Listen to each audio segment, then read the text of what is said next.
Hi, y'all. Welcome to Crystal Twilight Tarot.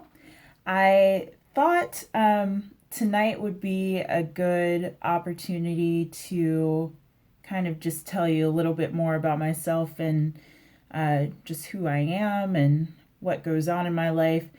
In addition to being a tarot card reader, I am also a burlesque performer.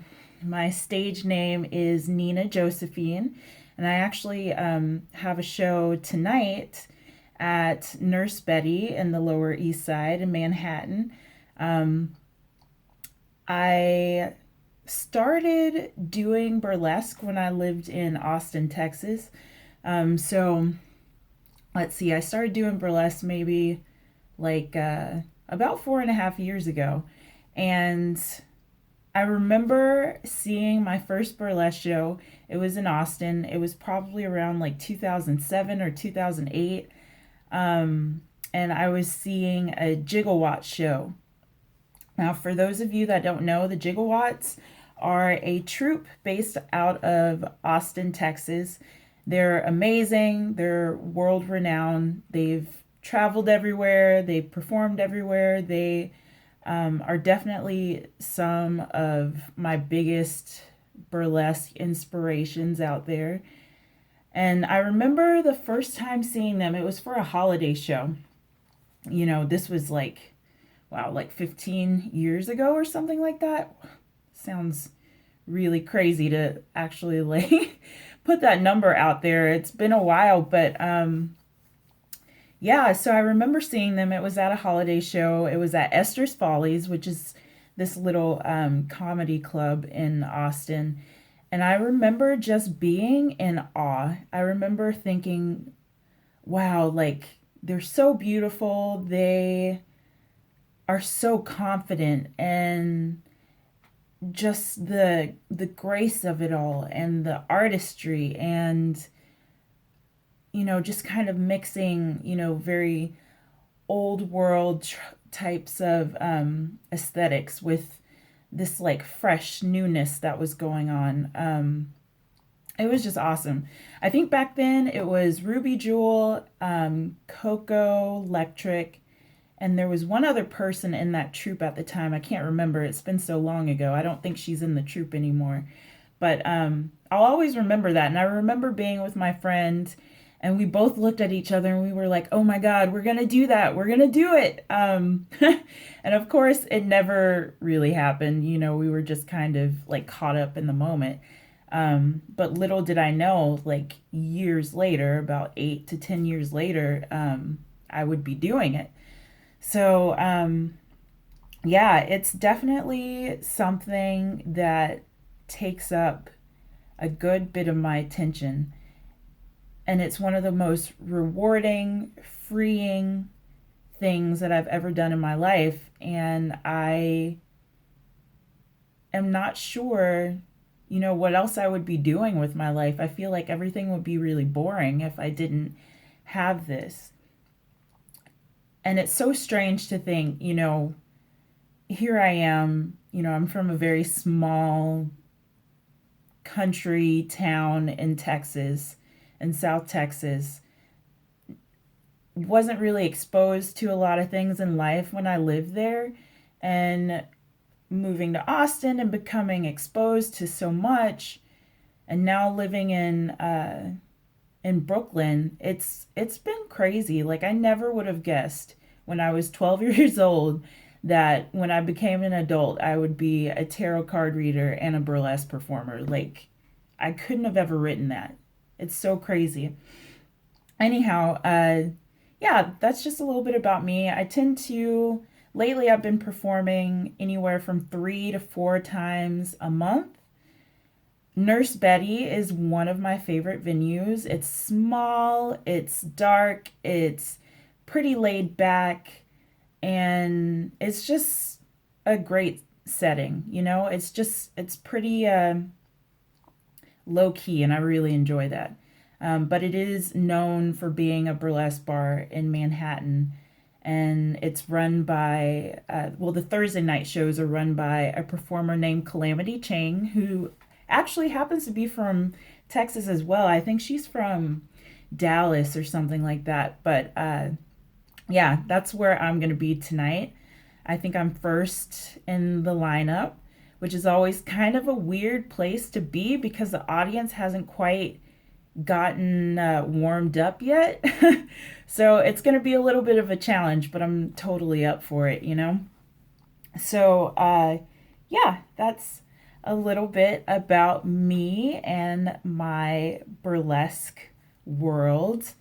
In order to kind of wrap things up for this video, I think it'd be a good idea to just do like a card of the day, or I mean, it's like almost 8 p.m. here right now, a card of the night, just something to kind of think about and focus on and maybe meditate around.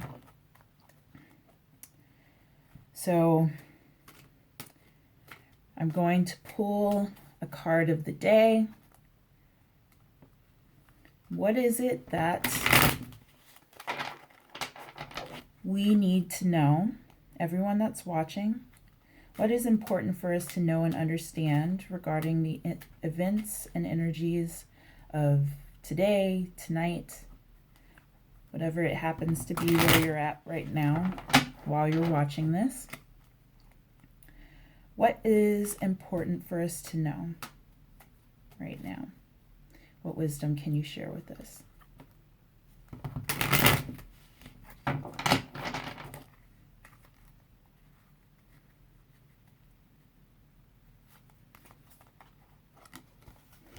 All right, I pulled the Four of Pentacles. Make sure you get a good look at it. Four of Pentacles. So when I look at this card, I notice someone who is fiercely protecting something that they cherish, which is okay. You know, it's okay to be very protective of those things that are important to you, those things that you cherish, those things that you hold dear. But what I'm noticing in this image is she's not only fiercely protecting the things she holds dear, but she's kind of like clinging on to them. She's really hanging on tight to them. And the fear in that, when I kind of feel what this card makes me feel and notice what I'm noticing, is sometimes when you cling on very fiercely to something that is important to you, you can kind of suffocate the moment or kind of squeeze out the possibility of any other opportunities coming up, any other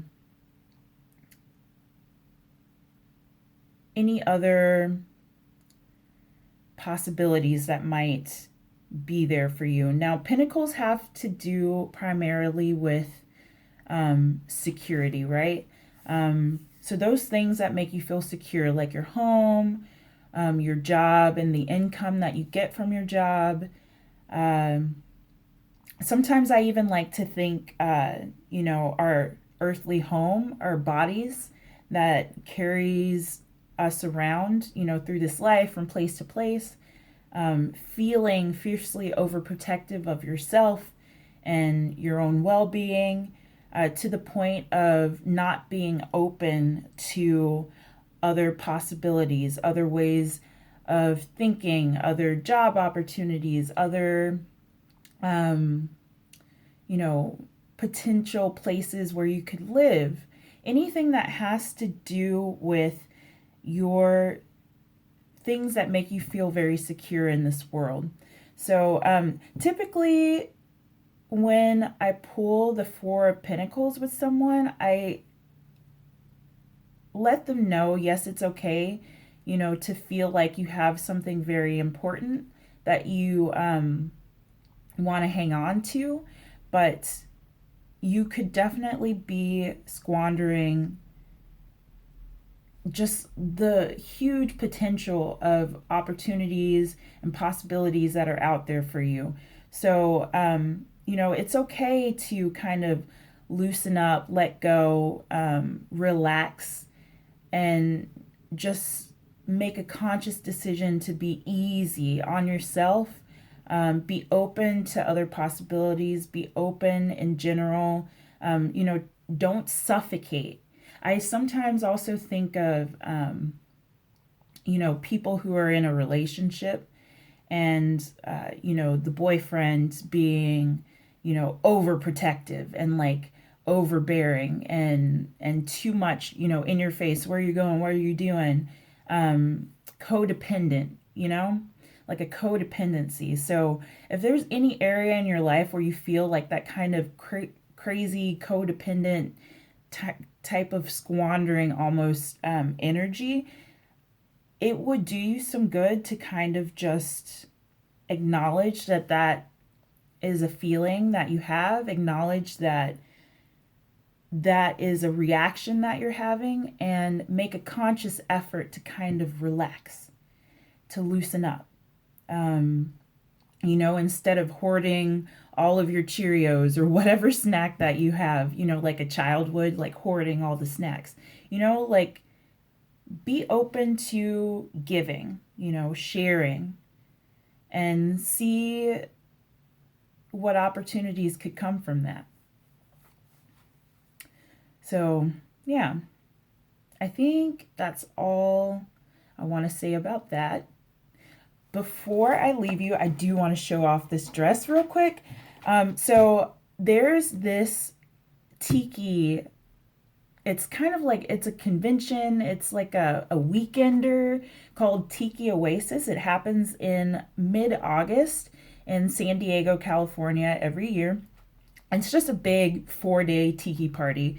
Pretty much a great time to get lots of time by the pool, quality pool time, meet up with friends you haven't seen in probably all year, who knows how long. There's a lot of little convention-y type like activities that you can do. I know this past year there was like a ukulele playing class. Just like it's just a lot of fun. There's a lot of stuff that happens. There's room parties every night, and there's 2 midnight burlesque shows. One on Friday, one on Saturday. I got to be a part of the Friday night show this year, and it couldn't have happened at a better time because I was feeling really down about just my burlesque and what I've been putting out there. I'm such a perfectionist, and yet still sometimes I find it really hard to feel motivated to like get out and practice and do what I need to do. And then plus my particular style is not necessarily something you would see or think of when you think of burlesque. So, when this convention came around, I was definitely feeling kind of low, kind of negative about what I had been putting out into the world with regard to my art, burlesque. Well, I performed at the Friday night showcase and I kicked ass pretty much. Like it was really great. Everyone stood and cheered. Well, maybe not stood, but everyone cheered really loudly, and like you could really feel the energy in the room as I was performing and afterwards, walking off the stage. It's just one of those things, when you did well, like the audience responds. And I definitely had one of those moments. And because of that, I got to, I ran into Doris Mayday, who's the creative director, I believe, of Pinup Girl Clothing. I met her and her friends. They were so lovely, so gracious, raved about my performance, and it made me feel really good. And anyhow,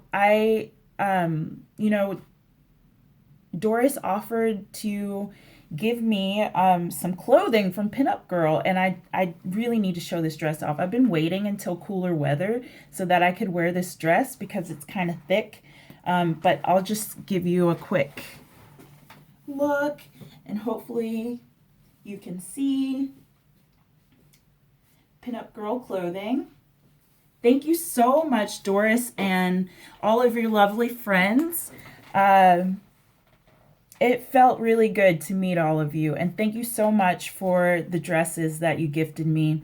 I just wanted to do a quick little shout out there.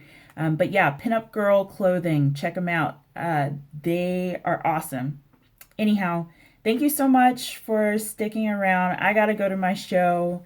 I will be speaking with you soon. All right?